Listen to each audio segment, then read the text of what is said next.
16th, the Korea Daily Online College Fair, sponsored by McDonald's. Thank you so much for watching, all of you today. Hope staying safe and healthy in the midst of pandemic.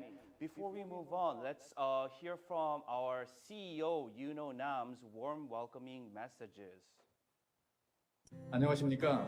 미주중앙일보 대표 남윤호입니다. 올해 저희 중앙일보 칼리지페어에 참여해주신 학생, 학부모님들 대단히 감사합니다. 또 매년 타이틀 스폰서로 참여해주시는 맥도날드사에게도 심심한 감사의 말씀 전합니다. 저희 중앙일보는 지난해 팬데믹 속에서도 교육신문 에듀브리티 플러스를 창간해 알찬 교육 정보를 제공해왔습니다. 또 칼리지페어와 같은 다양한 교육 사업을 통해서 지역사회에 기여하려고 노력해왔습니다. 팬데믹 상황 속에서 미국 대학들의 입시 정책은 크게 변화하고 있습니다. 올해 대입을 준비하고 계신 학생, 학부모님들 매우 혼란스러우실 겁니다. 올해 16년째를 맞이하는 저희 중앙일보 칼리지페어는 여러분들이 겪고 있는 불안과 혼돈을 조금이나마 덜어드리기 위해서 기획됐습니다. 공립대와 사립대를 대표하는 입학국정의 강연에 이어서 오는 10월부터는 주제별로 새로운 콘텐츠 시리즈를 마련해 더 알찬 교육 정보를 제공해 드릴 계획입니다.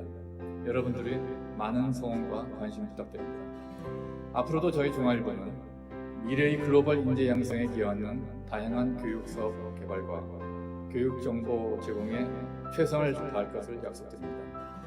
칼리지페어에 참여해주신 여러분께 감사드립니다.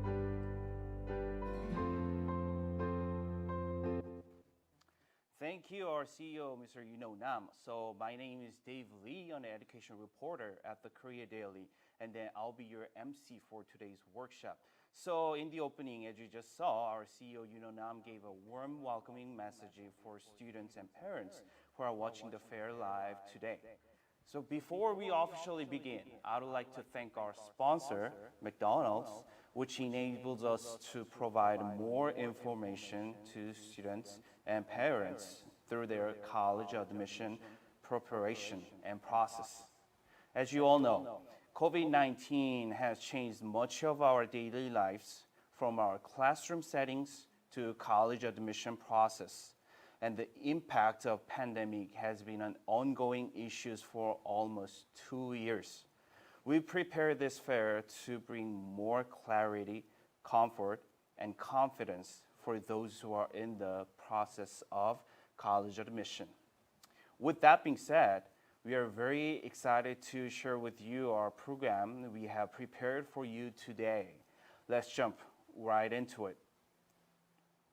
So here's a program breakdown for today's fair.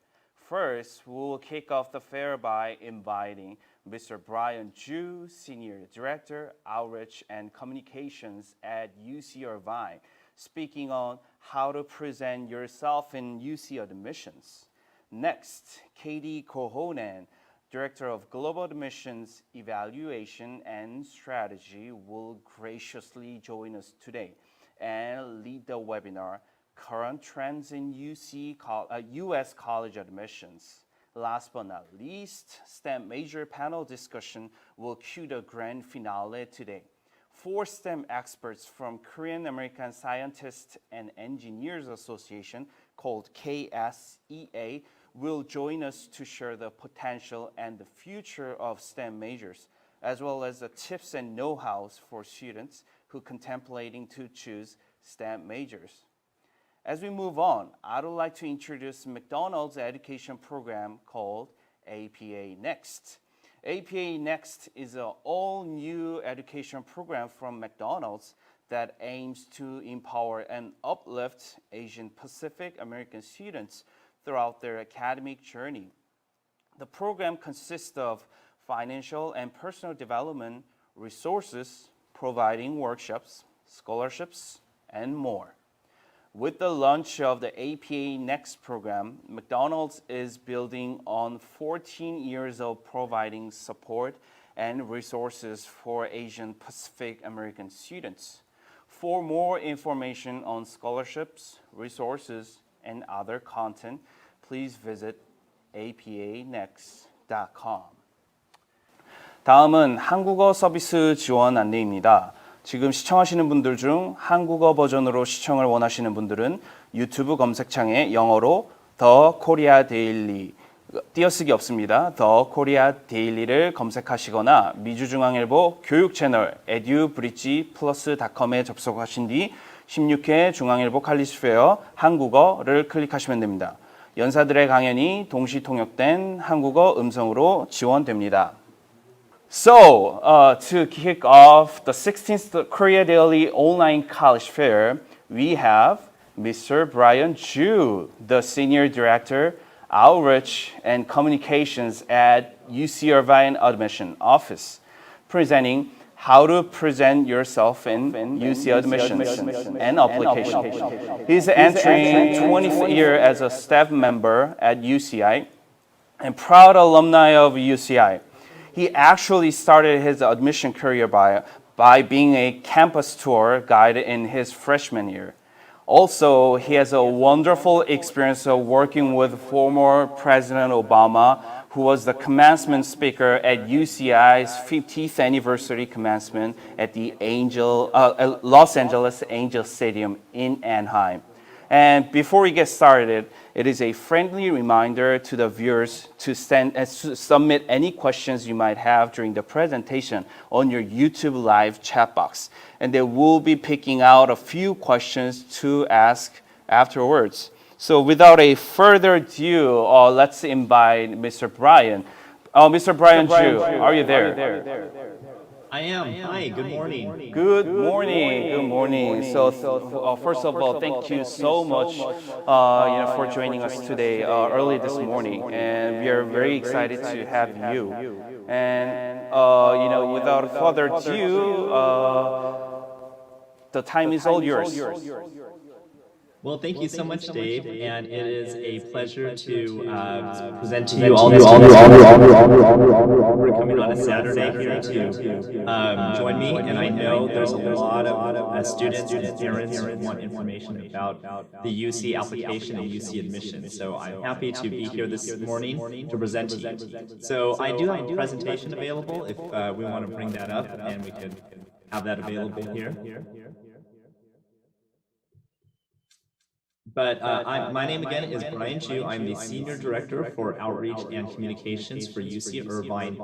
And specifically today, what I'll be doing is presenting on more of the UC application in general. So I won't be specifically talking about UCI, but I have been a staff member for over 20 years at UC Irvine, not to mention that I'm also a very proud alumni. So I am very familiar with UC and UC Irvine, and I am you can say that I loved my college experience so much that I never left. So once we get this presentation up, we'll be able to kind of jump right in and talk about what we'll be going over today. So thank you. There's my picture there. We can go on to the next slide here. So today what we will be covering is the overview of the UC application process. Basically, I will just be able to highlight a little bit of how we kind of work our applications as a system. After that, we'll be talking about UC application updates. Then we will go into the idea of understanding the application and really understand the application from my point of view. So as a reader, as someone who reviews applications, what are we looking for? And hopefully this will give you a little more insight into understanding why we ask certain things on the application. The final portion of this will be how to present yourself on the application. And this is really the critical part. It's not, we will obviously end with some questions, and if there's time to answer any specific questions you have in the chat. So we can go on to the next slide. So just as an overview here, this is a good idea of just the University of California. If you're not familiar with the University of California, we are a public research university system for the state of California. There's 9 undergraduate campuses that you can apply to.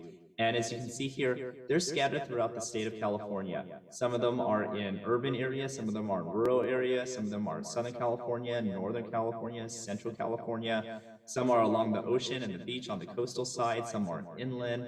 So really, there's a lot of variety for you to choose from. You can apply to all 9 campuses or just select a few campuses to go to. But my recommendation would be there's a couple factors that you really want to look at. when you're applying to the University of California. Number one is obviously the geography, kind of location and where you think you'd want to be. The second one would be the size of the campus. Do you want to go to a big university with a lot of students there? Do you want to go to a smaller university where you might get a little more personal attention? So each of our UC campuses offers a little bit of something in between those. And then more importantly is really the different majors and programs that each of the UCs offer. All of us, in terms of UC, offer really, really great programs in engineering, biology, psychology, political science. But there's also some UCs that actually specialize in really, really unique majors. And so if you're interested in something like veterinary, look at one of the UC campuses, oceanography, looking at film and media or computer game design or nursing or business. Not all of our UC campuses offer those programs, and so you will want to do the research in order to find out if you're looking at something like a really good specialty unique program. I would definitely engage in the research to get to know those UC campuses. We can go on to the next slide.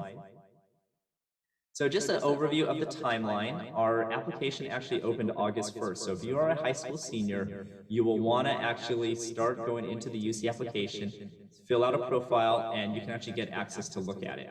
You cannot submit the application until November 1st through the 30th. But the application is a lot of parts to it. There's a lot of sections to it. So that's why we opened it in August, so you can actually start filling out. You have 2 or 3 months or so to be able to actually dive into that application, review the information, put it all in there, and get it ready for submission. But we will not accept it until the month of November, and that is when you actually submit your UC application. It typically takes us a few months to review those, so we will notify students around February to March when the notification of admissions decisions come out. If you are admitted to a UC, you must decide by May 1st. That's this date of the Statement of Intent to Register deadline. That's when we would need to know if you're going to commit to our UC and take that offer of admission. May to June also usually includes the waitlist decision, so we will notify students on the waitlist whether they've been admitted off the waitlist or not. We can move on to the next slide. So before you start, a couple quick tips I want to bring up. Number one, again, is when you're preparing for filling out the UC application, consider the major or the campus that you're looking at. I talked about that just a second ago about really doing your exploration and finding out what it's like to be at that UC. My recommendation, there's a lot of tours that are starting up again. There's a lot of information online. There's virtual tours. I really encourage you to get a feel for the campus, get to know a little bit about the student body and the student identity, and use that as some research in terms of whether you think this would be a good campus selection for you or not. The next thing would be get an unofficial copy of your transcripts. It's important for you to actually copy over exactly what you've received in high school. Everything on the UC application is self-reported. So it's best that you actually copy exactly the grades you got and the courses you've taken exactly as it appears on a transcript. We don't ask for any official documentation until end of your school year when you've graduated high school and you're actually sending those official transcripts to us. We will actually look at the official documents and ensure that you do not falsify or lie on any documentation. So it's really, really important that you copy everything correctly and you don't guess about your grades or your courses, because that could actually have an effect on your admission offer later on. You will also want to practice writing your responses to the personal insight question. I'll go into that a little later in the presentation, but really this is your chance to start formulating the different responses you want to do. Finally, I always encourage students, create a document about outlining all of the activities, awards, extracurricular activities, volunteer work experience that you've done in high school, and have that running list. Whether you're going to put it on the application or not, at least you're thinking about it. Not to mention that I would also use that as a base to talk about maybe the top 5 or 6 things that you're proud of in high school that you want the UC reader to know about you. And so those could be potential topics about your personal insight questions. So we'll go on to the next slide. So just to really quickly go over some admissions updates. I know things are a little still volatile right now with the pandemic, and things are still different in high school probably, as we're all kind of going back to this in-person instruction. But I want to give a quick update to emphasize that specifically for standardized tests, UC will not be considering SAT or ACT test scores when making any admissions decision or awarding scholarships. So the standardized test process is not required at all in terms of UC admissions. We actually don't even see the test score. If you have a test score that you send to us, we will not actually be able to even look at it during any of this process. And so this is going to continue on for the next couple cycles until 2024. So UC will not be using standardized tests in any way for your admissions decisions. The other big one would be the pass, no pass grades from COVID. We have temporarily allowed a policy where students who take A through G courses for pass or credit grades can still meet the admissions requirements through summer of 2021. So during the pandemic, if any of your classes switched over to a pass, no pass, or credit, no credit, we will be able to allow for that as a satisfaction of the A through G requirements. Now, this is a little bit of a clarification as well, because you're getting a pass, no pass, it will not be calculated in your GPA. We are only using the pass or pass with credit as the approval of meeting the admissions A through G criteria classes. So we'll satisfy the course selection, but it is not in any way a factor of your GPA during that point. So those are the updates for fall admissions. Other than that, everything else about the application and the process is pretty much the same from last year. We can go on to the next slide. So really the meat of this presentation is really partly understanding the UC application. What are we really looking for when we're asking you these questions and asking you to fill it out? Let me just say that every part of the application is designed for us to get to know something about you. And so at the end of the day, the application is all about how are you presenting yourself on this application. The more information you give us, the more we can understand about you. You have the ability and control to tell us in some way, shape the narrative of who you are, because you're choosing what you want to present to us. Some of the things we're looking for are very obvious, right? Academic achievement. We want to make sure that you have strong grades and scores in your classes. We want to make sure that you're displaying and have evidence of academic achievement. The UC system is not a very easy academically, and so we want to make sure that you're academically prepared so that you can handle the rigors of what a UC education is. So number one, academic achievement, of course, in high school. The second criteria is really understanding those academic achievements in light of your personal and school context. And I'll probably emphasize context a lot during this presentation, because we're trying to understand about you and the situation around you. What's the circumstances in terms of how you're achieving those academic achievements? How are you experiencing life? What are your opportunities available to you? All of these things kind of factor into that. And so we like to take the application in context with what you're all about, your personal and school context. If you have special talents, we're obviously looking for that as well. So how do you display or demonstrate those talents? Make sure you let us know about those things. Life challenges, if there's been opportunities or things that have happened to you that have been challenges that you've been able to overcome, or they have affected who you are either personally or at the school or academically, we want to know about those things. Those are things that are really important for us to kind of understand the student for. And so I know it's hard for students maybe to kind of talk about some of those things, or they might be embarrassed about it, but it's really important for us to actually understand that context.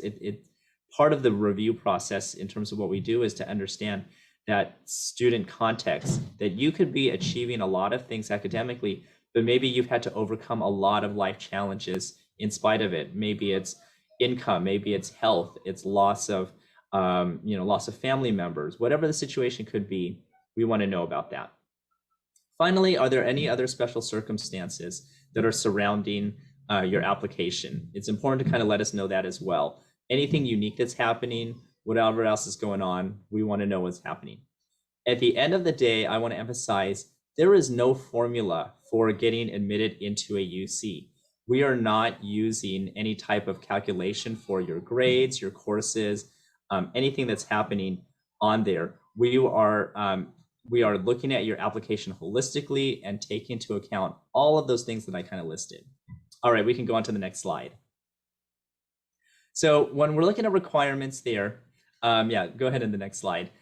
We are literally looking at your GPA and your A through G subject requirements. As a high school senior, most of these things are pretty much done at this point. We only calculate the GPA from your 10th and 11th grade years, And then your A through G subjects are the things that you've taken in high school, and they're pretty standard at this point. We can go on to the next slide. So the A through G requirements, in kind of a really quick summary, are the general classes that you're taking in high school. Most students usually satisfy these requirements, and like I said before, with the pass, no pass, or credit, no credit, if you've taken one of these courses for credit or a pass grade, we will use that as satisfied. So that could satisfy your 2 years required of history, 4 years of English, 3 years of mathematics, 2 of a lab science, 2 of a language, 1 of a visual performing art. So that is basically the criteria. That is the basic information that we're looking for when you're completing the academic achievement for the UC application. We can move on to the next slide. However, we actually employ a 13-factor comprehensive review process when we actually look at the application. And so if you notice that the grade point average, the courses planned, the minimum A through Gs, those are only 2 of the 13 criteria. And so when I say there's no formula, it's true because it's not like we're weighting the GPAs or courses any more than the other criteria here. We are actually looking at all of the different factors in the application. And as you can see here, there's a lot of other things like quality of your senior year. What are your academic opportunities? Do you have achievements in special projects, performances in academic subject areas, special talents, academic accomplishments within life's experience? So a lot of other factors are taken into account when we determine when we review your application. And again, it's not just going to be about the grades or the courses that you've planned to take on that end. We can go on to the next slide. So in a comprehensive review, what does that mean is that we're actually looking at 2 types of achievement. We're looking at your academic accomplishments. Obviously, those are very easy to see, but we're also looking at your personal achievements. We're looking at the talents, the awards, the participation in educational programmings. Are you doing special projects? Again, we are looking at what's happening within the context of your life experiences. Each of the UC campuses obviously employs this a little bit differently. Some of us do a more holistic approach, meaning that we look at all the 13 criteria as equal, and we'll kind of focus on. Some other campuses may do a special emphasis or certain emphasis on 1 or 2 of those areas, but overall, in general, all UC applications are reviewed by human readers. So we are not running any calculation or any type of program to do that. Every application is at least read by a human person to review all of that information that a computer can't find, such as understanding accomplishments, talking about life situations, all of that stuff. My kind of hint is always, we are specifically looking for the story behind the numbers. So for you to present to us, what's the story behind your GPA? If you are a high achieving student, don't just say you're high achieving, but tell us what it took to get there. Talk about maybe the number of hours you've taken to do extra preparation. Are you involved in other programs or clubs on campus to help you get there? Do you have to sacrifice certain responsibilities or clubs or activities so that you can actually study or focus? All of those things fall into the idea of explaining what's the story behind the numbers that we see. All right, we can continue on. So the last part of this is really talking about the personal insight questions. And really, this is the area where I feel like you have the most opportunity to shape your application. This is the opportunity where you get to present yourself to us. A lot of times we're just asking for these basic questions, and we can obviously see your classes, see all the test scores, see your extracurricular activities, but we don't actually know who you are as a person. And so we've designed the personal insight questions as a way for you to shape the narrative. It's basically each question aligns to 1 or more of the UC comprehensive review factors that we consider for the admission decisions. And so you are required to answer 4 out of the 8 questions. They're only 350 words, so you don't have a lot of time to write about, create really long essays about it. It's really more of a response to us. And again, all questions are equal. There's no strategy about answering a certain question over another. We really, really want you to shape that. And so when I talk about asking you to figure out the top 5 or 6 things that you're proud of in high school that you want a reader to know, these are the answers within your insight questions because they're so open-ended. because the questions are all about who you are as a person, you get to kind of shape all the different responses that fits one of these questions. Treat it a lot like an interview. Treat it as if I were sitting across from you. How would you answer that? And so we can go on to the next slide here. So again, the purpose of the PIQs is to tell your story. This is your chance where I feel like you have the control to do that. Again, what's the most important thing to you that you would want the reader to know? And again, treat it like an interview, like I said before. Treat it as if we are asking you across from you. If I were to be on Zoom and I asked you one of the questions, how would you respond in your own words? We're not looking for a formal essay. We're not looking for something that's grammatically going to be wonderful. We're looking for something that is going to be an honest response where we get to know you. Let's go ahead and move on to the next slide. So here are the prompts, and you'll get an idea of what I'm talking about when you read the prompts here. Describe an example of your leadership experience in which you have positively influenced others, helped resolve disputes, or contributed to group efforts over time. What we're asking for is an example of leadership. So talk about the leadership experience, but also look at the second part of it. Explain to us how either you've influenced others or contributed to group efforts. So don't, again, just mention, yes, I'm the president of a club, but you want to actually give us some detail about what that means to be the president of the club. Did you organize some sort of event that had to bring multiple people together? Did you have challenges as a club? Did you have to set a direction or resolve some really big disputes within the club or organization? That's what we're looking for. Every person has a creative side, and it can be expressed in many ways: problem solving, original, innovative thinking, and artistically, to make you describe how you express your creative side. Again, we're not asking you to just tell us, I've been involved in dance for 12 years or since I was born. We want to have you describe it. Describe the hours. I spent 40 hours in the dance studio leading up to this. I've spent this much time putting together some sort of creative project that I wanted to display. That's the type of information that we're looking for, is really describing the process, not necessarily listing it, because we can see that somewhere else in the application, but we can't understand the process that it took to get to those points. Next slide, please. The next is, what would you say is your greatest talent? Again, look at the second part of it. How have you developed and demonstrated that talent over time? Same thing for number 4. Describe how you've taken advantage of a significant education opportunity. Do you kind of get the idea that, again, we're asking you to describe and explain out a little more of the processes and things that you're involved in, because we want to see what is that process like. We don't want to see the end result. We want to see the process. We want to understand what's been happening behind the scenes to get to that point. A lot of times it looks like, you get to display the outcomes of something. We want to know what the process was to get to that outcome. That's essentially what we're asking for. Next slide, please. The number 5 and 6 are, again, the same thing. Describe the most significant challenge you have faced. Don't just describe the challenge, but look at the second part. How has that affected your academic achievement? A lot of students look at that prompt and will only describe what the challenge was. And, again, it's very personal. It could be very impactful in your life, but you also have to relate it to, well, how has that affected all your other things? If you're going through a significant life challenge, how did that have an effect on your grades? How did that have an effect on your relationships? How did that have an effect on your involvements and ability to participate in other things? Those are important, again, for us as a reader to know that context behind it. Number 6, think of an academic subject that inspires you. Describe you further that interest.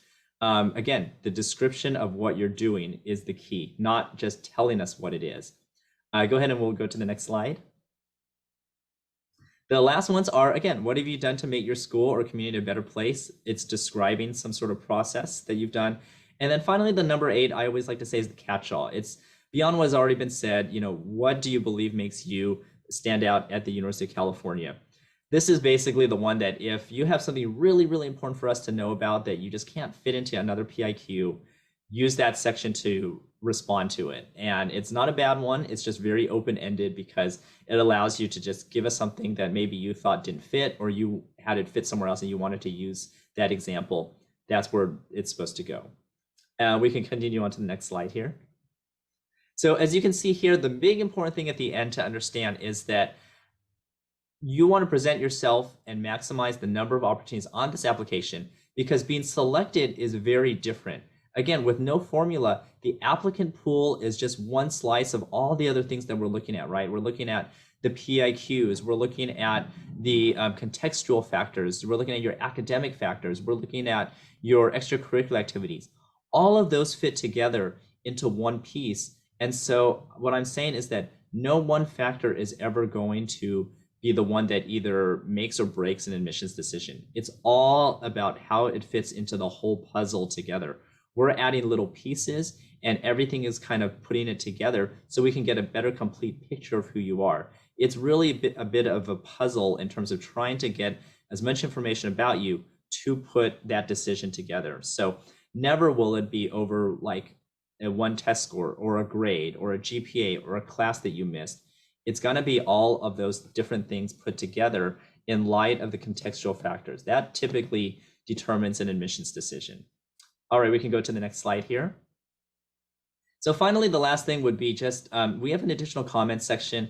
If there's something that was missed or you just need to tell us in it that doesn't fit into an answer or anything like that, that's where it goes. This is also the section where I know a lot of students and parents are wondering, well, should we talk about COVID or not COVID?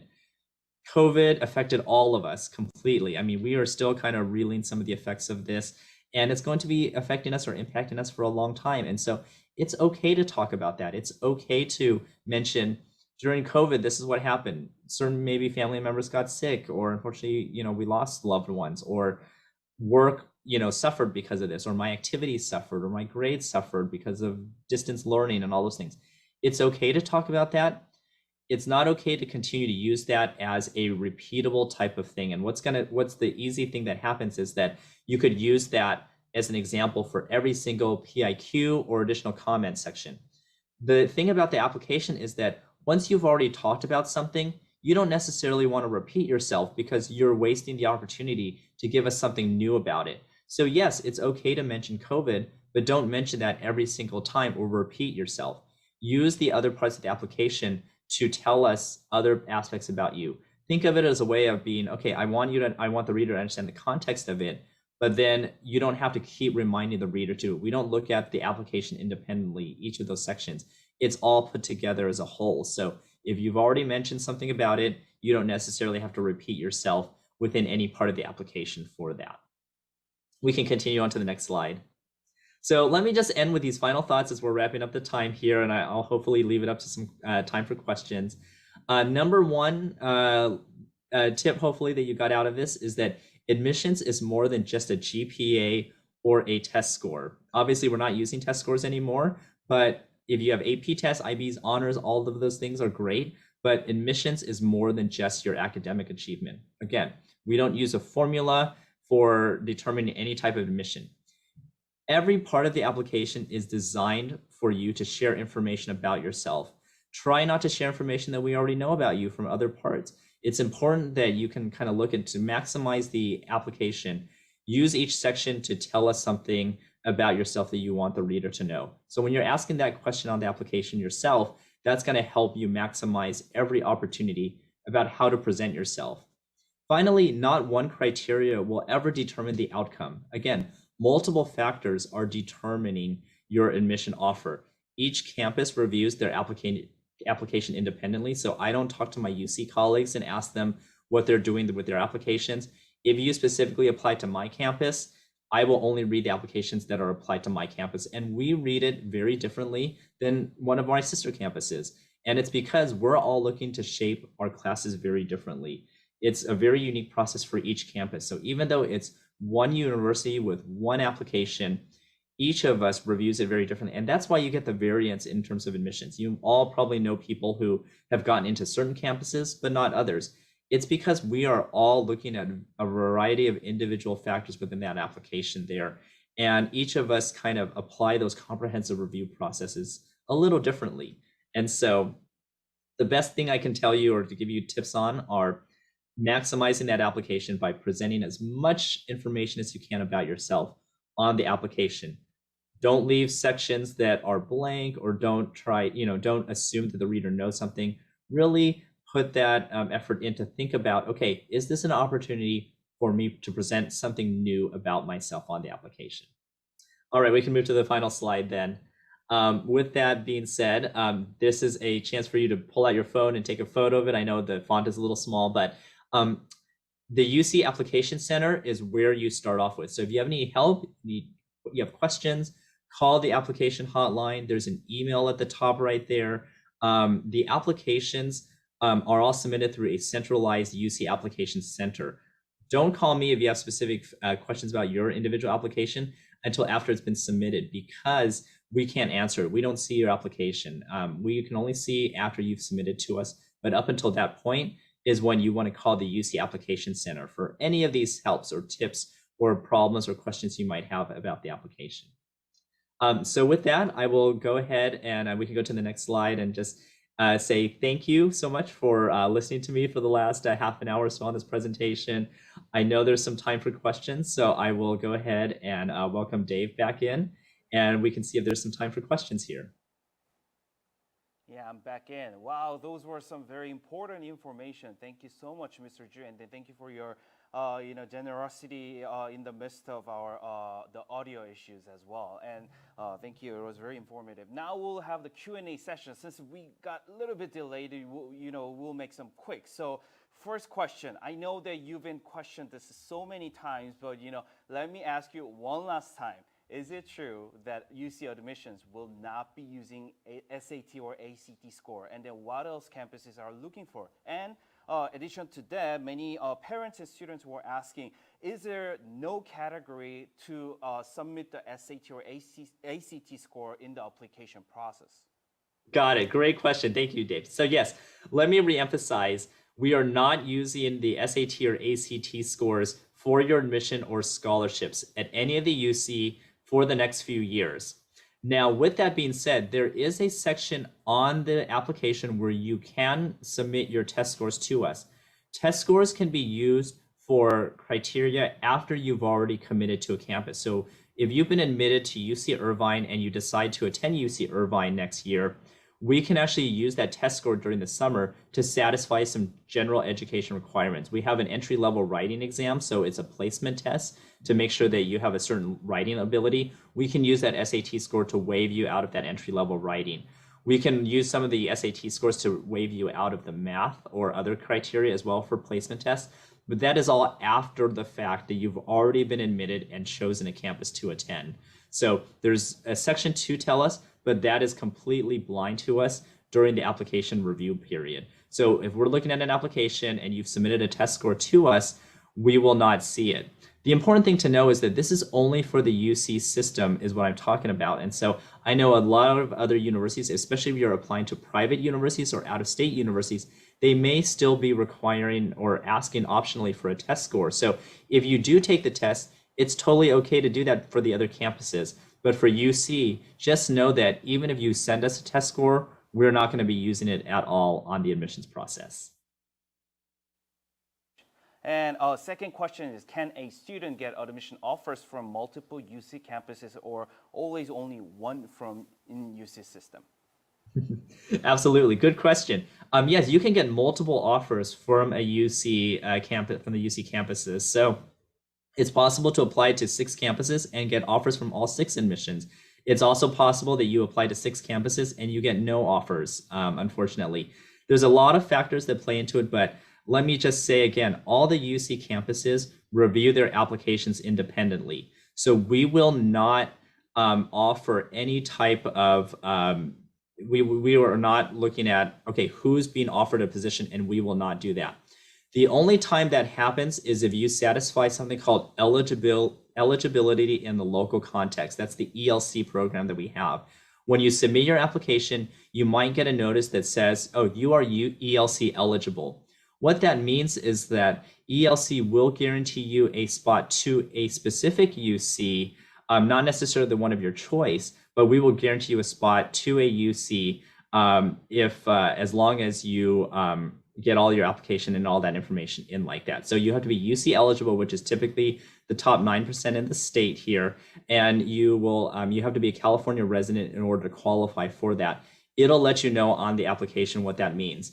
not every UC campus is taking every ELC student. So just because you're an ELC student doesn't necessarily guarantee you will get admitted to the campus that you want to go to, but you will get at least one offer from one of the UC campuses at one point or the other.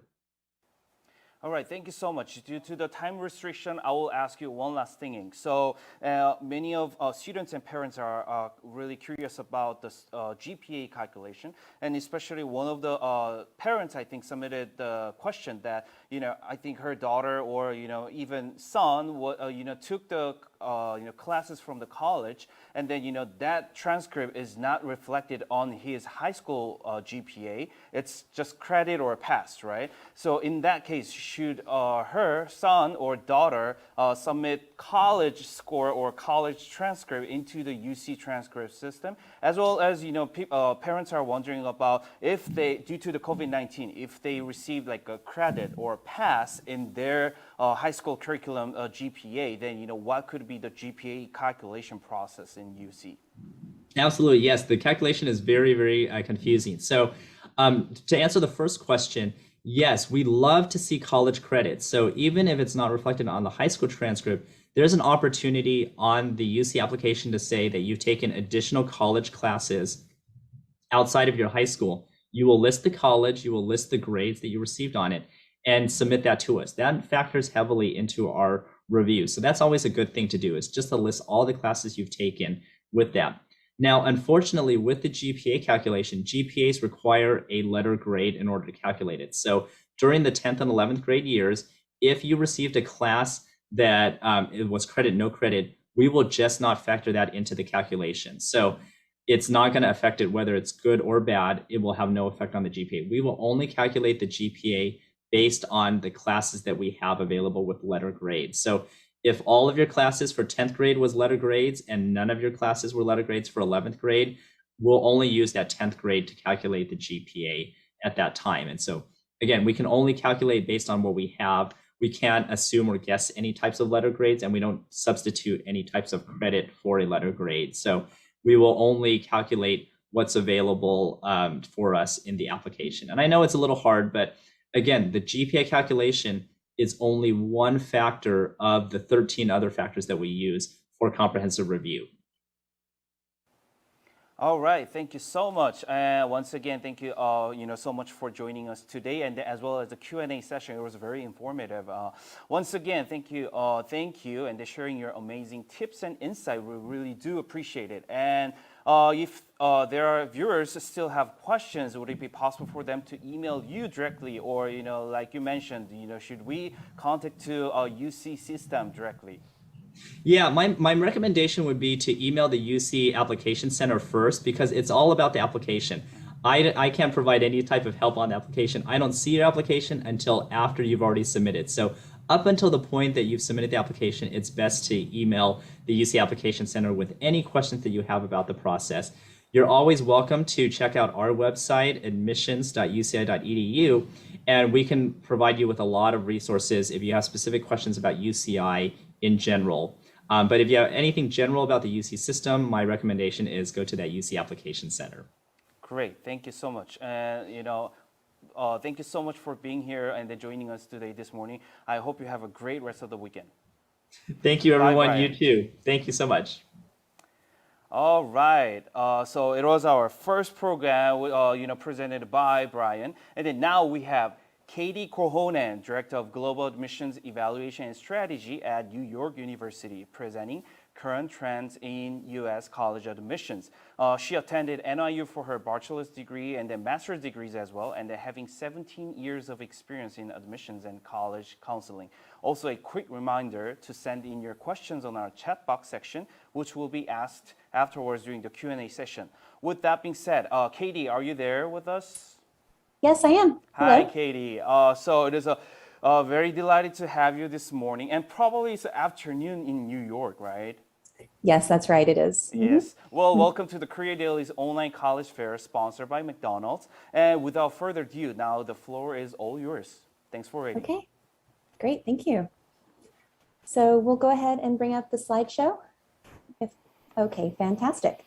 All right. Well, thank you so much, Dave, and hello, everyone. Thank you so much for joining me today.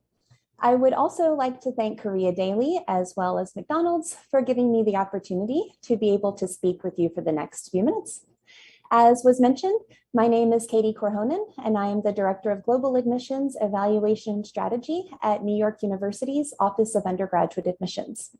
In my role, I'm based out of our New York City campus, but I work with students applying across all 3 of our degree granting campuses in New York City, as well as in Abu Dhabi and Shanghai. I'm also the main NYU representative for East Asia, including Korea. So let's go on to the next slide now. Perfect, thank you very much. Over the next little while, I'm going to be sharing information on US college admissions trends. There have certainly been a lot of changes over the past couple of years, especially pertaining to COVID. And as someone who has been a part of implementing some changes at NYU's undergrad admissions office, it really is a pleasure to be able to share with you some of the things that I've noticed and learned, and I've been working on in my role.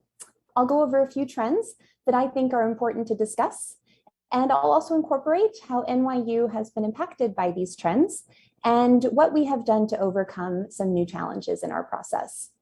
I'll also give you a quick introduction to NYU at the end of the presentation for those of you who may not be very familiar with the university. So let's go on to the next slide. Thank you very much. So here are the trends that I would like to discuss today. The first one involves virtual recruitment. So we all know that when COVID hit, schools had to shift the way that they were going to recruit new students, new applicants, as well as admitted students. So we'll talk about a few things pertaining to that. In addition, we're going to talk about standardized testing, everyone's favorite topic. Leading up to 2020, there had been many shifts and adjustments made across the board at various US institutions, as well as some international institutions pertaining to standardized testing. So we'll go over what the landscape was looking like pre-COVID, and we'll also talk about all the huge changes that occurred once COVID actually hit and how that impacted college admissions. We'll also go over a little bit about English language testing, because that's something very important to keep in mind in terms of how schools have rethought their English language policies and what tests that they accept. We'll go over online learning, which I know is something that you all have dealt with or are potentially still dealing with, and it certainly has not only impacted high schools, but colleges as well. I think it's also important to look at how application numbers have increased, specifically across highly competitive institutions, and we'll talk about what that means for the application process. We'll also discuss a slightly renewed emphasis on holistic admissions and how colleges are thinking about the way that they review applications, in many cases without standardized testing. And we'll think about what the waitlist process looks like and how colleges are using it potentially a little bit differently than they had in the past. At the end, we'll go over deferrals and gap years, and I'll also give you a few updates on the NYU admissions process and what those of you applying can expect this year. So let's go ahead and jump in. We'll go on to the next slide. Perfect. The first point that we want to discuss is again about virtual recruitment. Once it became clear that it would not be possible to travel in person last year, most universities made the difficult decision in spring of 2020 to conduct recruitment virtually.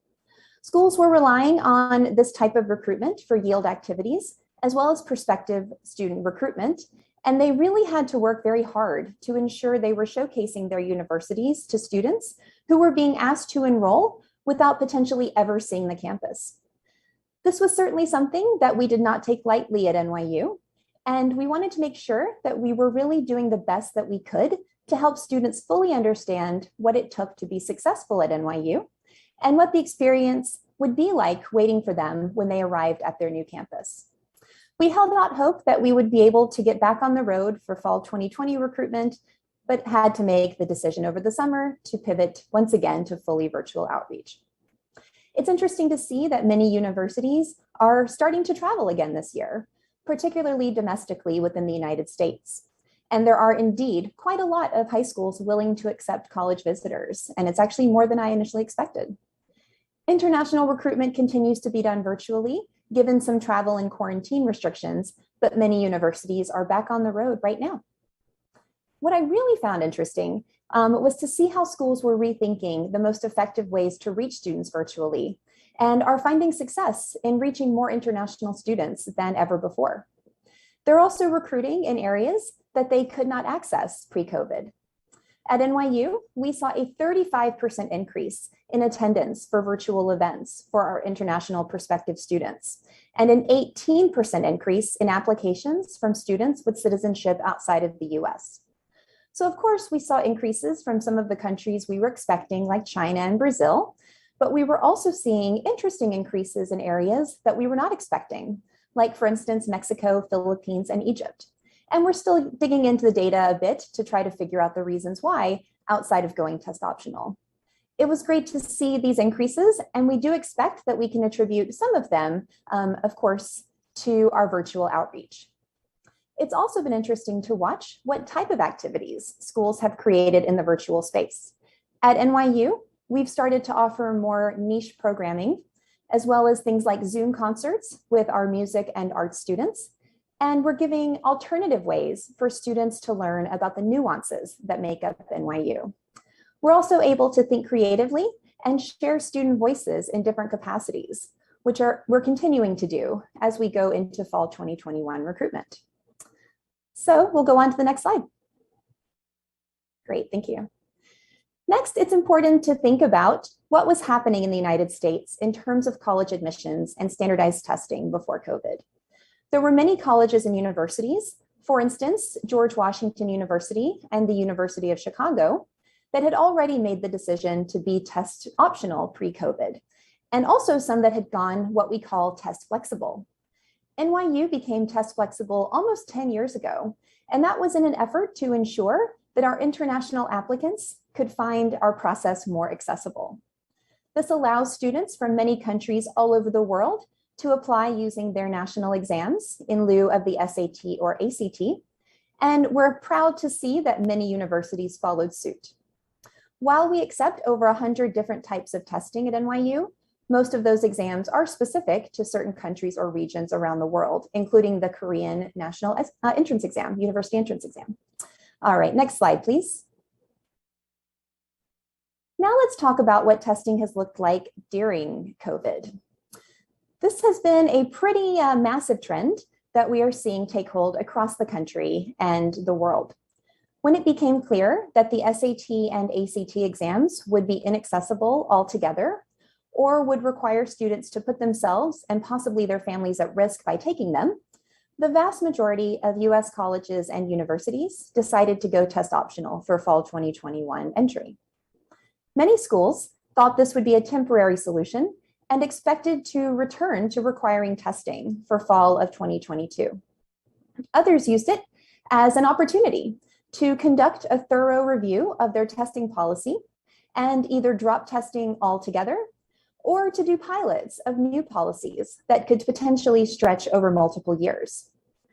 Students who did not apply with testing in fall of 2021 were still quite successful in gaining admission to top universities, including about 50% of students admitted to NYU that year without submitting testing. So we were very proud of the fact that about half of our class or our applicants applied without testing, and about 50% of admitted students were admitted without testing. A good example of a university system that has really taken a good hard look at their policy and will continue to do so is the University of California system. They have elected to go completely test blind until 2025, and that means that they will no longer even consider the SAT or ACT scores in the admissions process up until that point. And after that, they plan to implement some sort of internal standardized test for admission. Students applying through 2025 will now not need to submit testing, and if they do, the scores will not even be considered. Keep in mind, everyone, that it is still possible that even during COVID, you may be asked to submit test scores for certain schools, including the University of Florida. So it's really important that you pay attention to your individual school's requirements on their website. Please do your research and make sure that you're ready to submit those applications with the required documents. For students applying after fall of 2022, I would definitely encourage you to check those websites very thoroughly, as many schools are likely to announce whether or not they will extend their test optional deadlines in the coming months. At NYU, we will be test optional for fall of 2022. So those of you in your final year of secondary school applying for next year can apply without testing. We expect to announce future policies in early 2022. If we do go back to requiring testing, we will certainly continue being a test flexible school and give students multiple ways to fulfill our policy. We will go to the next slide. Thank you. Our next trend that we'll go over has to do with English language testing. And I understand that this will probably impact a lot of students in the audience today, so it's very important to think about. Prior to COVID, we were starting to see lots of new English language tests join the market, especially the Duolingo English test, which had just started to gain some market share. What happened during COVID made higher education institutions all the more interested in what Duolingo had to provide, and more interested in bringing them on as one of their English language testing options. Early on in the pandemic, many testing sites had to close, and very few of these testing companies had online tests already built out. Many of them, like TOEFL, IELTS, Pearson, and ITEP, developed online testing solutions to ensure that they could keep up with the current pace of other tests. But also it was in an effort to help students who had already started to study for their tests be able to apply those skills to an online version. Those included, for instance, the IELTS indicator, the Pearson online English test, and the TOEFL at-home version and TOEFL Essentials. As I mentioned, the Duolingo English test had started to gain some popularity prior to COVID, and it suddenly became a great option. It's always best to check each of your school websites to make sure that you've taken an English language test that is acceptable, as you will surely see that these exams do differ pretty substantially from one school to another. While one school on your list may accept one test, another one may not. And certainly schools will have different averages or minimums of what they're looking for. So it's always best to be as thorough as possible and make sure that you're doing all of that research in advance. At NYU, we accept many forms of English language testing, and given the very rigorous nature of our program, we are looking for students to enter with very strong English skills. We'll go to the next slide. Great, thank you. Our next trend to consider is that of flexible learning, with universities and high schools pivoting to online learning throughout COVID. As we all know, this happened early last year, with many schools in China having to close their doors after Chinese New Year holiday. And they suddenly had to figure out how to teach online, at least what we hoped would be temporarily. Universities had to pivot to online learning very quickly as well, and as well once the pandemic made its way around the world. NYU Shanghai was, of course, NYU's first campus to close, and they adjusted successfully to teaching online for the spring 2020 semester, and they actually were able to reopen midway through the semester. The faculty and staff of NYU Shanghai then shared their findings and online learning toolkit with the other NYU campuses, as well as other universities across the United States to assist in their transition. The 2020-2021 academic year was obviously very tough across the board. Universities had to make very difficult decisions on lots of things, including how to teach, whether or not to open at all, how to work with students who may not be able to travel to their new countries, how to implement safety requirements, and how to manage activities and campus resources. Many universities went in the direction of offering a hybrid teaching model and online options to students who could not travel. NYU was in a pretty unique position last year in that we offered students the option to go local by taking advantage of our many resources outside of the United States. If students were unable to travel to their home campus, they could potentially study in person at another campus in their home country. One thing that's been really exciting to experience has been watching as online learning continues to innovate and to change to accommodate the needs of students and universities. It's really interesting for me to see these organizations and these schools come up with new ways to keep students engaged and enrolled. One other thing I think is important to note is that online learning and the shift to making it more prevalent really is giving more non-traditional students the opportunity to find programs that may be tailored to suit their individual needs. This might include continuing adult students who aren't able to go to school during the workday because they have a job or have to take care of children.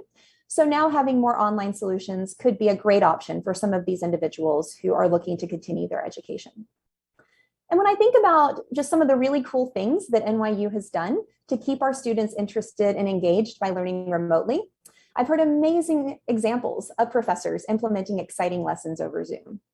One of my favorite examples is one of our ambassadors who is a drama student at the Tisch School of the Arts. And one of her tasks was to essentially create, direct, and perform in a play completely over Zoom. We also know of an undergraduate acting course offered through the Steinhardt School that participates in mock patient interviews and exercises with graduate students through the physical therapy program online. These are just a couple of examples of our students doing innovative work, even if they couldn't be physically in the classroom all the time. And I'm sure if you were to ask students at other universities about their online learning experiences, you would hear equally compelling stories. So this year, you're starting to see more schools offering predominantly in-person courses to students while continuing to make accommodations for students who are unable to travel or to get a visa. Most of NYU's degree granting campuses and global academic centers are open for in-person instruction this semester, and it's really wonderful to see and experience the reopening and the new energy permeating through Greenwich Village and Washington Square Park. This vibrancy has certainly returned to our New York City campus, and I have no doubt that my colleagues in Abu Dhabi and Shanghai would say the same. Let's go on to the next slide. Thank you very much. For our next trend, let's talk about an increase in applications for 2021 entry, leading to a decrease in acceptance rates. If you had any classmates or perhaps siblings or friends applying for US university entry in fall of 2021, you likely heard that there was a huge increase in applications, predominantly across some of the more highly competitive universities. This, of course, led to decreases in acceptance rates, and we think this is very likely due to students applying to more reach schools due to test optional policies. Whereas in the past, students may have held back from applying to a reach school because they did not feel that they had appropriate standardized testing, they elected to apply without test scores and rely on the strength of their transcript and application package. We also noticed that more students were choosing to apply early action and early decision than ever before. And just for your own reference, early action is an early non-binding program for admission, and early decision is an early binding program, which means that students are telling us that by applying early decision, they are ready to commit and they will enroll if they are admitted. So take, for example, MIT, the Massachusetts Institute of Technology, which saw a 62% increase in early action applications from 2020 to 2021, and Columbia University, which saw a 49% increase in early decision applications last year. These are just a couple of examples, but these increases were quite prevalent last year at many universities. At NYU, we had a 16% increase in early decision 1 applications, a 13% increase in early decision 2, and a roughly 18% increase in overall applications for a total of just over 100,000 applications for admission. And our acceptance rate dropped from about 15% in 2020 to just about 12.8% last year. Now, unfortunately, not all schools were quite as lucky as NYU and some of our peers. Some less competitive colleges, both public and private, did see a bit of a dip in application numbers for fall 2021. The State University of New York system, for instance, saw a drop of about 20% last year and has had to adjust its process to try and entice more applicants to enroll and apply this year. In some cases, drops in applications and enrollment may lead to consolidation or, in the worst case scenario, school closures. So schools really are doing everything they can to try and recruit talented students this fall. We can go to the next slide. Great, thank you. Our next trend is pertaining to holistic admissions. So if you had a chance to listen to many different college admissions presentations thus far, you have likely heard the usage of the word holistic. Even though it was certainly something of a buzzword and a way to review applications pre-COVID, I think we're finding that schools are relying even more heavily on holistic admissions than ever before. That really has to do with the fact that for many students, We no longer have standardized testing to consider as a factor. And so we're having to look at everything in an application even more closely and truly scrutinize the entire application to make sure that we are making the best decision for a student. We understand that students have all been faced with challenges during the pandemic, which could include a lack of activities to join or activities and sports being canceled. It might include only being allowed to take classes for pass-fail instead of a grade. It may have included not being given the opportunity to take the SAT or ACT, or it could be all of the above and even other things that may have impacted you. The more context that we can receive from your school and from yourself, the better. This will allow us to know exactly what happened and how resilient you were in the face of adversity. At NYU, I think it's important to know that we implement a holistic admissions process, but your academics will always make up the bulk of your admissions decision. If you do not send standardized test scores, that is okay. You will not be disadvantaged in our process. But please remember that we are placing a lot of emphasis on the rigor of your curriculum, on your grades, and every other piece of information that you share, from your writing samples to your recommendation letters, extracurricular activities, and your fit for NYU, as evidenced in your Why NYU response. At some schools, you may find that interviews and demonstrated interest have become more important to their review process, so it's best to check and see where their priorities lie.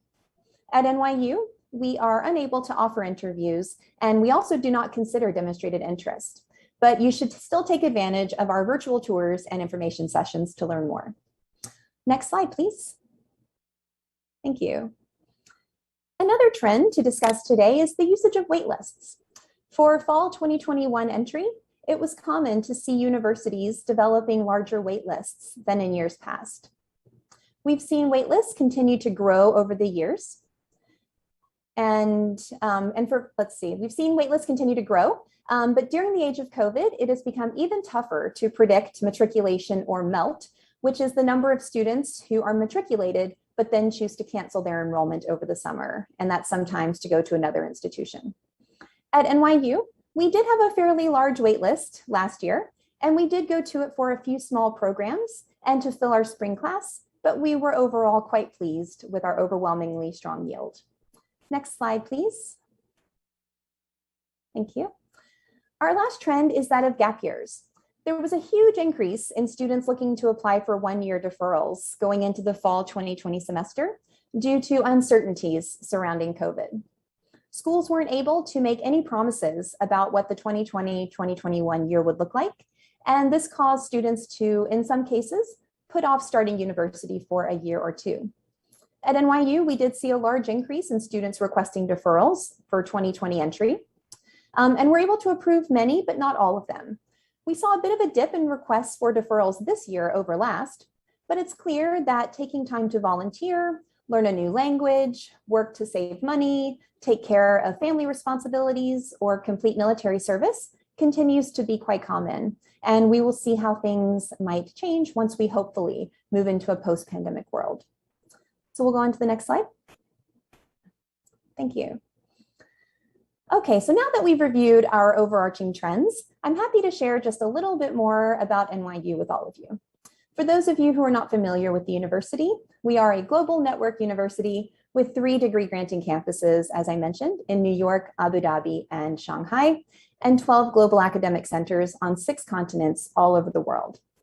NYU really has redefined the idea of study abroad, which is informed by our unique belief that boundaries are imaginary. And you might actually call us a university without walls. We believe that to be successful, students need to be fluid and they need to be fluent across cultures and countries. We truly are the university that never sleeps. At any given time, our students, our faculty and staff are learning, they're thinking, they're innovating, creating new knowledge around the clock. Much of this is centered on those 3 main campuses. You should know that students can apply to 1, 2, or all 3 of our campuses on the common application. And if they are admitted, it will be to one specific campus where they will spend the majority of their 4 years of undergraduate study while potentially studying abroad at other NYU locations. Our New York City campus is made up of 10 schools and colleges, including the Stern School of Business, the Gallatin School of Individualized Study, and the College of Arts and Science, just to name a few. And most of these schools are located in downtown Manhattan in the Washington Square Park neighborhood. And behind me in my Zoom background is the Washington Square Arch, which is right at the on the north side of Washington Square Park. You should also know that our Tandon School of Engineering is located in downtown Brooklyn in the Metro Tech Center area. So that is the one school within our New York campus that is not located in Manhattan. NYU offers over 230 different courses of study and over 3,000 courses at our New York City campus alone. Now, I have some information for those of you who might be applying this year, although I will tell you that our process has not changed too much from last year. To reiterate, we will continue to be test optional for fall of 2022. And that means, of course, if you haven't taken the SAT or ACT, or if you are unhappy with your score and you don't see that it necessarily falls within our middle ranges, then you can apply without testing. So again, no need to worry, you will not be disadvantaged. We will also continue to require the SRAR, or the self-reported academic record. You will need a copy of your transcript in order to fill out the SRAR. And this is the way that we are able to make sure that all students around the world and with different curricula are on an equal playing field during our application process, because we do receive a substantial number of applications from students outside of the US, and even within the US, students are on different grading scales and different curriculum types. Even though your grades may not be on the 0 to 100 or A through F scale like in the US, make sure to put your course names and grades into the SRAR exactly as they are on your transcript. If you've already applied to NYU, because the application did go live on August 1st, you will see the SRAR in your applicant portal in the next few weeks. And also, if I have any students listening today who are considering applying to a program that requires an audition for admission, specifically our drama and dance programs in the Tisch School of the Arts, please check their websites, as you can learn more about their virtual audition processes for this year. Our drama department is still determining if they will offer only virtual auditions for early decision 2 and regular decision, so keep an eye on their website and they will update it soon. Our deadlines remain the same as last year, so you have until November 1st to submit your early decision 1 application, January 1st to submit an early decision 2 application, and January 5th to submit a regular decision application. If you have plans to visit New York City to tour NYU, I'm pleased to share that we have reopened our Bonomi Family Admissions Center on a limited basis to small numbers of vaccinated students and families for in-person tours. So please check out our Visit Us website if you want to try to sign up in advance. All right, so once again, I just want to thank you so much for joining me today and also for your time and attention. I hope you found this session informative and helpful, and I'd be happy to take a few questions. So Dave, I can throw it back to you.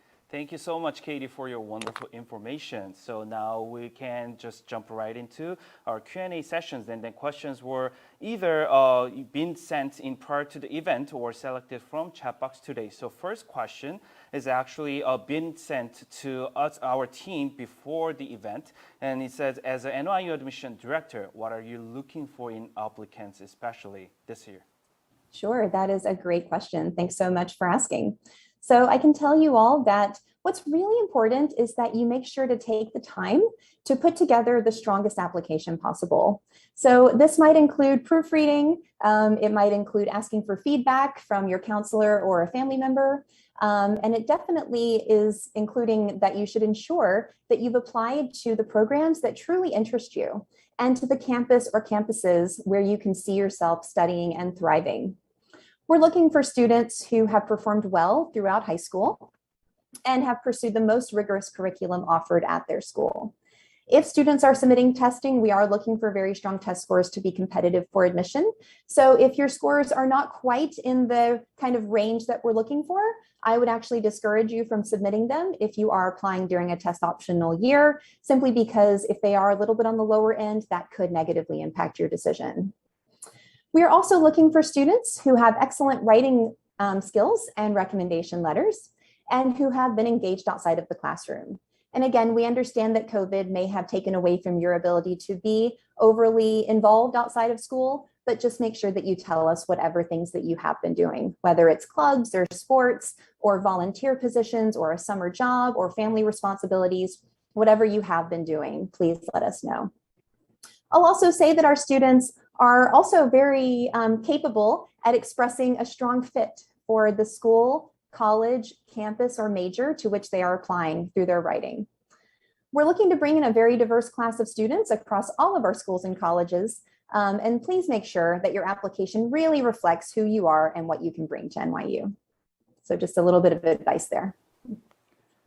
Thank you so much. Thank you for the information. And the second question is, what is unique to NIU that sets it apart from other universities, as well as, from the chat box, I saw some comments about, most of the viewers are from California, and then they are not really have much information about NIU. Can you also introduce some great programs from NIU as well? Absolutely, sure. So as I mentioned before, everyone, NYU has over 230 different majors across those 10 schools and colleges in New York. At our Abu Dhabi campus, we have about 25 different majors in areas like engineering, natural sciences, humanities, social sciences, and the arts, including theater and film and new media. And in our Shanghai campus, we have about 20 different majors, ranging from engineering, natural sciences, humanities, social sciences, as well as business. So 2 majors in business, finance and marketing, as well as a wonderful program in interactive media arts. And in the New York City campus, I get the question a lot, what is your most popular major? And that's really hard to answer because all of our programs are equally competitive. They are equally strong. They are bringing in amazing faculty from some of the best universities in the country and the world who are bringing their research into the classroom, doing research with undergraduate students. So they're all really fantastic programs. But I will say perhaps, just for purposes of this, this session, some of the more competitive programs might be our Stern School of Business, the College of Arts and Science, the Gallatin School of Individualized Study, and then a few other programs scattered across the university. But in general, all of our programs are competitive. They are all equally strong. So we're not necessarily known for, one program over the other. But in terms of other aspects that make NYU unique, beyond the global piece, which I know I have talked about a fair amount today, I would say that NYU's diversity is quite remarkable. We welcome the most international students of any US institution, and we have for many years now, according to the IIE Open Doors report. And we also do not have an ethnic majority. We welcome students from all backgrounds and all walks of life, students from over 135 different countries and all 50 US states, and students with different perspectives, political and religious affiliations, etc. Our amazing locations mean that students have access to the resources available in the cities where they call home, and faculty are actively using these cities as an extension of their classrooms. I also think students find NYU to be a bit unique through the extensive, academic offerings again, and the flexibility that comes with an NYU education.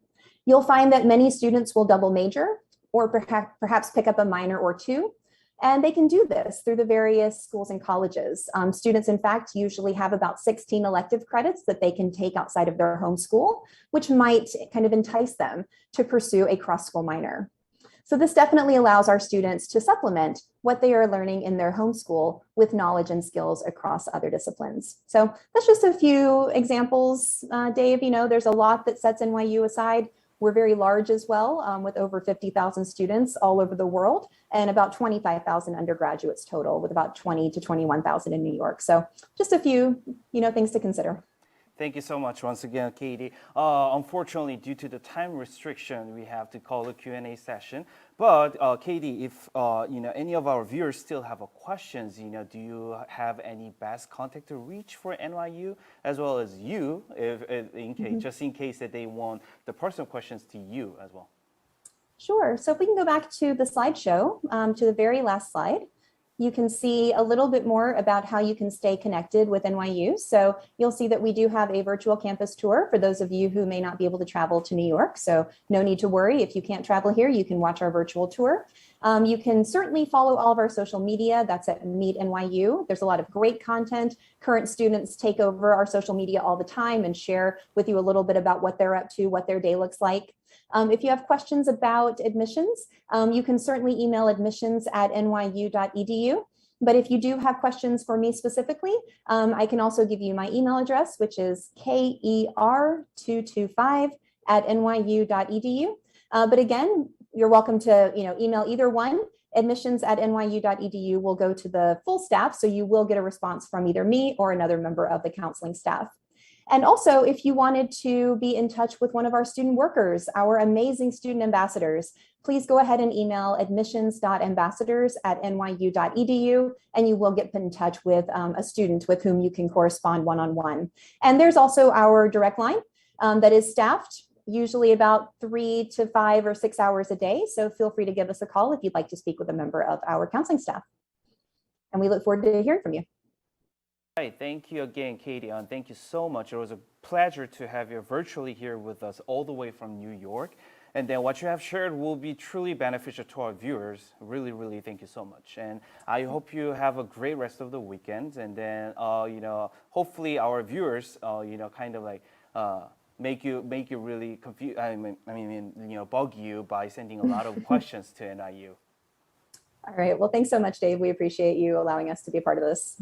Take care. Thank you so much. All right. Bye-bye. Alrighty. The science, technology, engineering, math, you've waited so long. 4 STEM experts from Korean American Scientists and Engineer Association will join us today to share the potential and future of STEM majors, as well as the tips and know-hows for students who are contemplating to choose STEM majors. We have Mr. Jin-Sung Cho, Associate Professor in Cal Poly Pomona, and then KSEA Southern California Chapter President, Eun-Jung Che, Assistant Professor in Cal State Long Beach and KSEA Southern California President-elect, Domin Lee, FX Supervisor at DreamWorks, yes, that animation company, wow, and adjunct faculty at USC, and Helen Jung, Professor in California Baptist University and former Associate Dean at College of Engineering at Cal Baptist University. Again, please submit some of your questions through the chat box. We'll love to get those questions answered at the end of Q&A session. Then without a further ado, let's invite our panels today. Hello, 4 panels. Are you guys all there? Wow, I got much smaller. Hi, all of you. So thank you for joining us once again. And then first of all, before we kick it off, Professor Jin-Sung Cho, on behalf of all panels, would you be able to introduce panels, KSEA, and then what contents will you be bringing for us today in panel discussion? Thank you, Dave. Hello, parents and students. Welcome to Major Fair event and a STEM panel session. First of all, thank you for having us here at the Korean Daily and McDonald. My name is Jin-Sung Cho, working as Cal Poly Pomona, a professor there, and I'm the president of the KSEA, called Korean American Scientists and Engineer Association. I would like to describe briefly what KSEA is. Our KSEA is a nonprofit organization, and headquarters is located in Washington, D.C. The history of KSEA started when the late President Park Chung-hee tried to recruit our excellent, smart Korean engineers and scientists from the U.S. So KSEA has been formed and supported by the Korean government since then. This year is actually 50-year birthday, actually. It's a great time for KSEA. We have more than 5,000 members networking and working hard for our future generation. We have about 45 local chapters. SoCal, Southern California, is one of them. We are all volunteer-based. KSEA has 3 ultimate goals. First, we promote foster and scientists and engineers develop their full career, and also we have always the most important goal is to boost and encourage our Korean American students to become future scientists and engineers. Today, we came here to inspire students and support our amazing STEM areas by sharing our experience and expertise. Hopefully this time would be very helpful for our parents and your kids to decide the right direction of their career. With that being said, I'm privileged to introduce this excellent 4 KSEA panels for inspiring our future engineers, Dr. Eun-Jung Che, Dr. Helen Jung, and the Domin Lee, who's working in DreamWorks, majoring in computer science. They're all dedicated CUSI members who will deliver amazing career and expertise to parents and students. Thank you for having us. And now I'll pass it on to Dave. Thank you, Dave.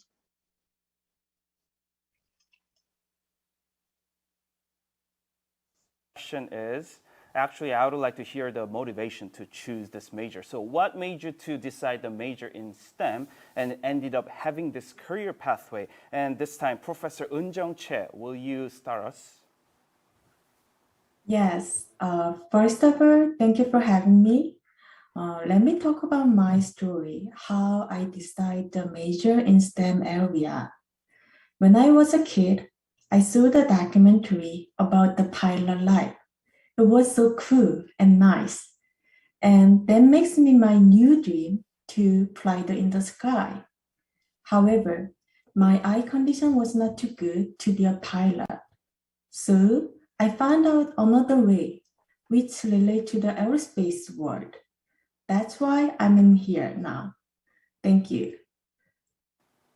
Okay, thank you so much. There was a story about Professor Eunjung Che's curiosity brought her where she is today. And then how about Professor Helen Jung? What is your story to share with us? Well, I always love physics and math, and always love the jets. But I didn't know which field of engineering that I will be interested in. And I just love physics, math, and the jets. F-18 to be exact. I started with the electrical engineering because all my friends were electrical engineers at that time going into college. But I figured out, okay, that's none of the above that I liked. So I tried civil and then I fell in love with it. So that's how I got into the field. With your own experiences. And last but not least, Professor Domin Lee, will you be also sharing with us the story as well? Sure. Yeah, I liked math growing up as well. And then when I was in high school, someone told me that computers never lie. And I don't know why, but I just felt coding can do anything that I want at that moment. And then when I was in grad school, one of my classmates was coding in a computer lab. And when he compiled his code, it turned into an image. And that just opened my eyes and made me change my focus from data mining to computer graphics within computer science field. And then I landed an internship at Pixar and then got a job at DreamWorks about 15 years ago. And I've been with DreamWorks ever since. Thank you all. And then now let's move on to the next question. So in your major field, all of the professors have different major in STEM. And in your major field, what could be the possible career pathways that prospective STEM students may choose? For this time, Professor Helen Jung, will you be able to start off? Okay, my major is civil engineering, also the construction management. And a lot of our alumni from our school, they pursue either the public sector and the private sector, building bridges and roads. That's something that you can see everyday lives. But something that you cannot see are the pipe systems underground or the foundational work of the building that's responsive to the earthquake that we sometimes or frequently experience here. So it's the buildings, foundations, pipe systems, sewers, and storm drains. And those are the fields or projects that students can work on. And also when they go in, the private sector is more often than the public sector. And public sector can be later in their mid-career maybe. And then a lot of times they work for the Navy or military as well. Thank you so much. And how about you, Professor Domin Lee? Yeah, so since computers are used everywhere nowadays, there are so many options. I'm sure you've heard of FANG tech companies, which take the first letter from Facebook, Apple, Amazon, Netflix, and Google. And they are always looking for good software engineers. Besides FANG companies, there are other big tech companies like Microsoft and NVIDIA. And you also have entertainment and gaming companies like Disney, DreamWorks, and Riot in LA. And even car companies like Ford and GM have many computer scientists working for them, developing autonomous vehicle software and hardware. Or if you don't like to be contained in these big tech companies, there are many startup companies that needs computer scientists as well. So there are many pathways for computer science majors these days. Thank you so much, Professor. And then last but not least, Professor Eunjung Che, will you be also sharing the pathway, the possible pathway of your major? Yes, well, there are two career paths available in mechanical and aerospace engineering area. First is industry career path. You can go to the auto company such as Ford, GM, Chrysler, Tesla, or aircraft space company such as Boeing, Northrop, Aerospace Corporation, SpaceX, or any heavy industry companies available. Second is the academic career path. You can go to the national lab such as NASA, JPL, Air Force Lab, Navy Research Lab. And you can also go to the university or college after the PhD program. Good thing is there are a lot of aerospace industry in this Southern California area. So good luck. All right, thank you so much for sharing all that. And then let's move on to the next question. So next question is probably parents and students are really, really curious. So thanks for sharing all the possible career pathway. And then it sounds like really, really awesome to getting into fan companies and all the aerospace industries. But before that, we have to solidify this information. Is math really, really important in STEM? I know that a lot of students sometimes struggle with the math, but is math really, really important in STEM? And should every student choosing STEM majors be talented? How much talented in math and sciences? For this time, Professor Do-Min Lee, will you be able to start off? Sure. So the simple answer would be yes, but I wouldn't say you have to be talented. I don't think I was very talented, but I liked math. So I work in entertainment industry, and you might think I don't have to use math, but I do use math every day when I create images using computers. So just like coding, I feel very strongly that math opens up a lot of possibility in solving challenging problems that you run into in STEM-related careers. So I think you need to enjoy math if you want to succeed in STEM majors. Thank you so much, Professor Do-Min Lee. For this time, Professor Eunjung Che, how about your thoughts about math talent? Yes, well, I can say yes and no together. Honestly, I was not really good at math during my college, but I got used to that after a lot of practicing. If you have a passion to keeping doing something, you can do that. You can be an expert in your area at the last. It is not really big matter you have a talented in math and science. Don't just give up. You can do that. All right, thank you so much, Professor Che. And then last but not least, Professor Helen Jung, what's your thought? Again, I kind of echo what other professors said here, but you don't have to be talented, but you have to like it. And it's not the math or science knowledge itself, but it's how the students approach the math problem and make that their own and be able to solve that, tackle that problem. So it's that kind of skill sets that will have the students to succeed in the field, because you will face a lot of challenging problems, not only in math and science area, but it's how you face the problem and then how you dissect the problem so you come up with the solutions.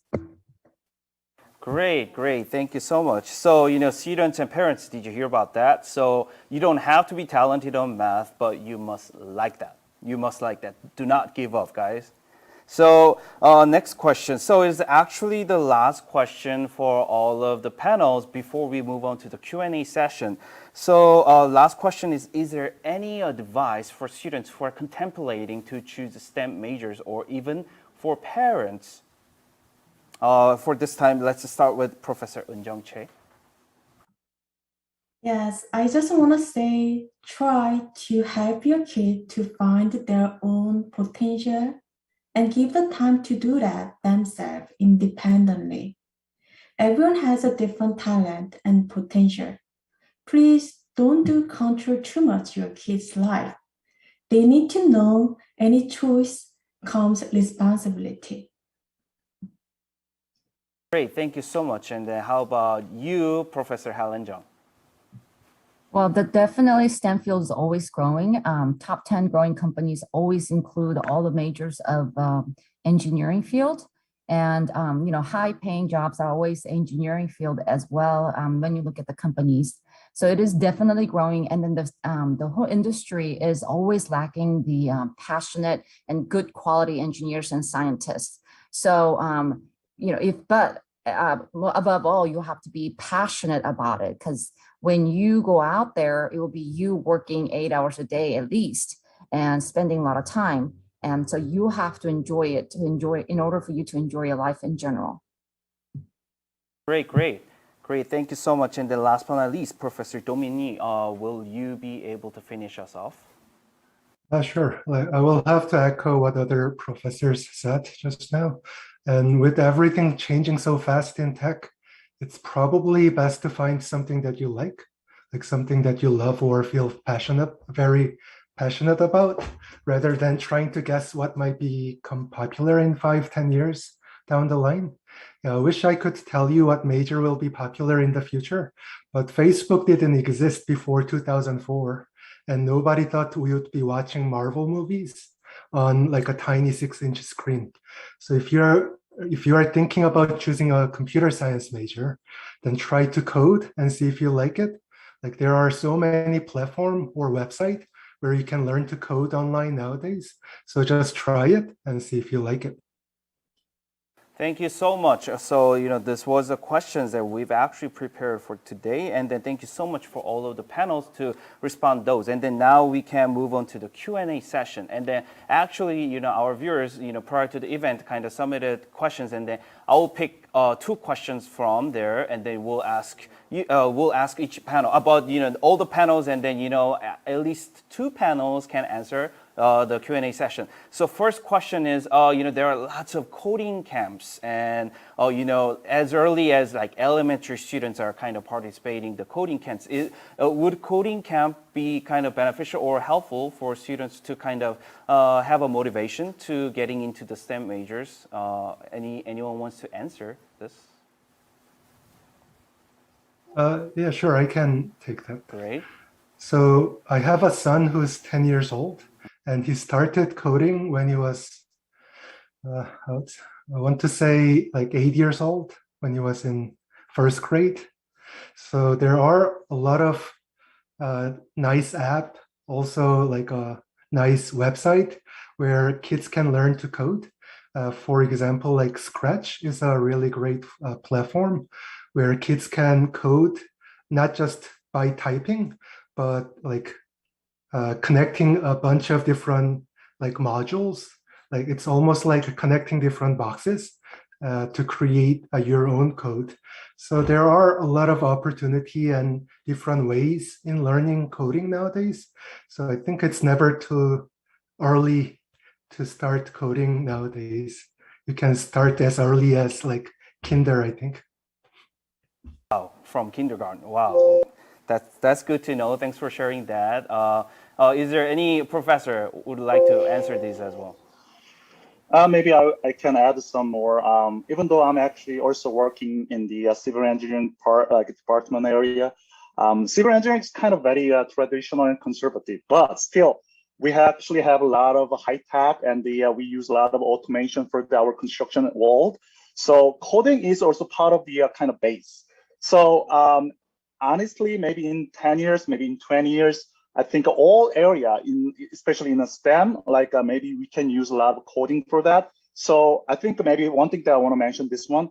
Also, anybody who actually want to have those coding camp, yeah, I agree with what actually Professor Domin Lee said. Like, don't ask, some like little kids to actually try that. Like, just maybe maybe after, I believe maybe 5th grade or maybe 6th grade, around the junior high school level, and then kind of, try them to do that. And then if they like it, if interested in, maybe go for it. But otherwise, but this is very important area for sure, like in the future. That's what I want to add.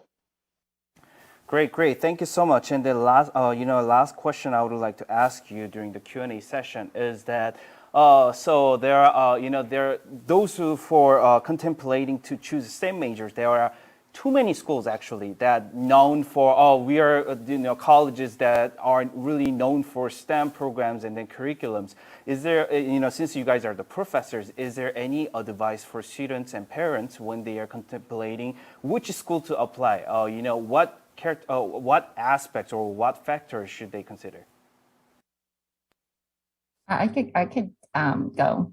I mean, my university is a California Baptist University. It's a private. Not many people know. So, I get answered. I mean, I get asked a lot about this question.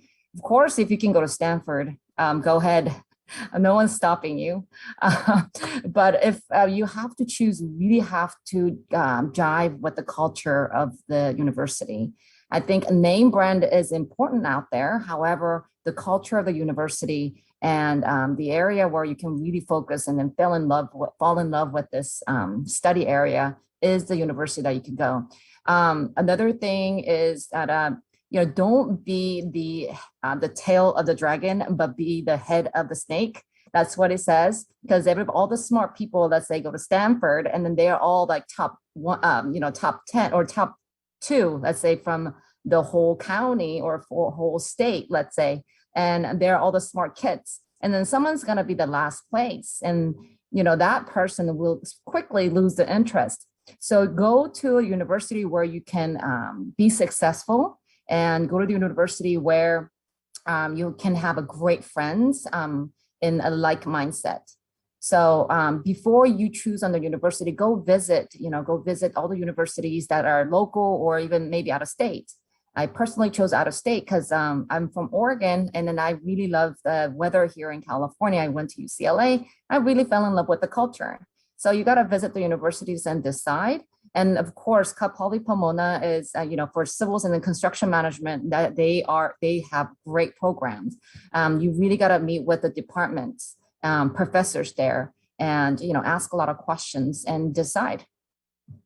Great, thank you so much. Oh, that was really, really informative. So before we send you guys off, Professor Jin-Sung Cho, would you be able to say farewell messages for our students and parents who are watching live today? It's already done? It's very sad about it. I'm sad too. All right, I want to mention little things about our KC members, because everyone is kind of from KC. So I want to give some kind of event, and then I will share that our kind of potential event that hosted by the KC. So hopefully everyone had a great time with us and learn about the STEM majors. And the KC local chapter has about 200 expert and young generation members, including college students. Our valuable resource is human, actually. As we mentioned, we are all volunteer-based, but we are very happy to help and deliver our expertise or experience if anyone needs us. So before you leave, I would like to share some big event hosted by KC. First event is a mentoring session. Actually, we call the mentoring session for your STEM career. So this event is more for university and college students, but we may invite parents, our kids, to join this event so that you can learn about what would be the great career path with the certain STEM majors. Always welcome our parents. It will be held on the October 29th. A second event is the iDrone competition. It was started last year after pandemic, and students had a chance to make a small drone and learn about the computer coding more. I believe that Dominic knows about better than I know, but still, it was a great virtual event. We did that last year. And then, but this year, this event will be expanded to competition-based. Now, actually, registration is open. So first event will be a virtual way. It will be held on November 12, 13. And from this national competition, we'll pick only 6 teams in the final. And the final will be held in Orange County, California on December 15th. So this event is only for the more than 8th grade, unfortunately. But it'll be great opportunity for if your kids are interested in drone and the coding work and computer science.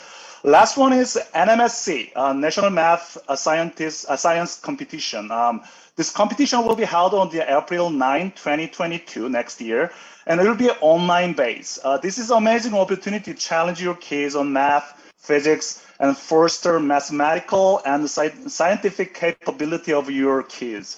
We'll have fun, laughful events, give all your kids encouragement, compliment awards, and celebrate their effort. So this is one of the biggest events hosted by KC. So it'll be a great event for your kids who are interested in STEM majors. The information about every event will be updated in our website, www.kcsc.org. Now we are hiring some webmaster to update it. So maybe it was not updated yet, but it will be soon updated for showing every event that I mentioned right now. Thank you for having us, KC members, and then we are wonderful. You guys have a wonderful weekend with your family. Thank you, Dave.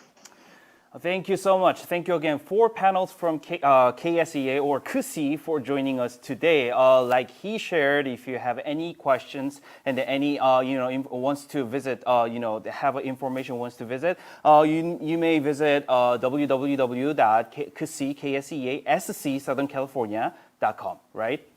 Was it right? Actually, org. www.kcsc.org. Yes. Yeah, kcsc.org. Thank you. And then thank you so much for KC panels for joining us today. Hope you're having a wonderful and relaxing weekend. Thank you so much. Thank you.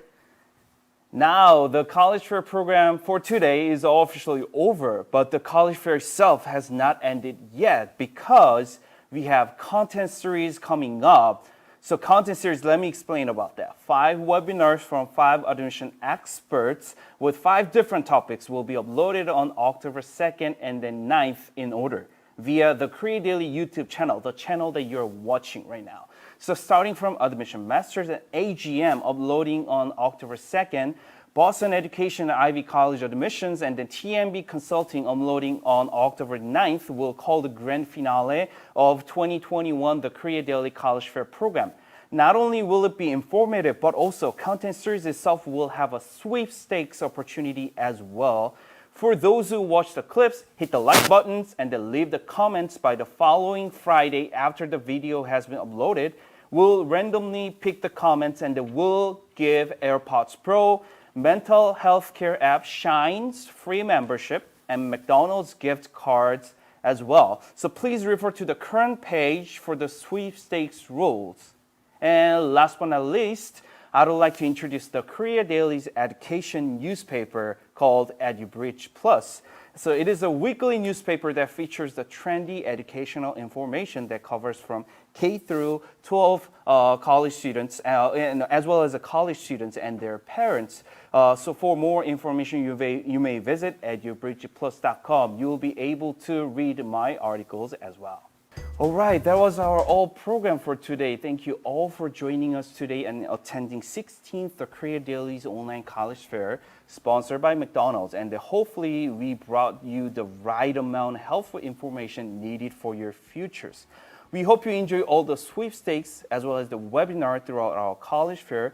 And feel free to reach out to Korea Daily Education Institute as well as our speakers today. Also, if you're kind of boring and then need some education information, you may read and then you may visit edubridgeplus.com. You may read my articles as well, just for your information.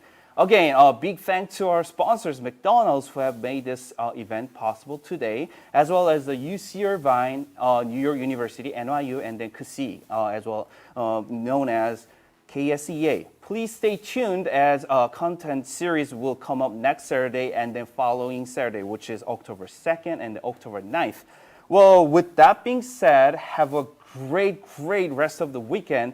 We'll come back on 2022 with 17th the Korea Daily College Fair. I'm not sure whether it will be online or on-site event. Hopefully the pandemic goes away and then we'll get back to you. We'll come back with on-site event as well. So Please then stay tuned and stay healthy. I will see you all next year. Bye bye.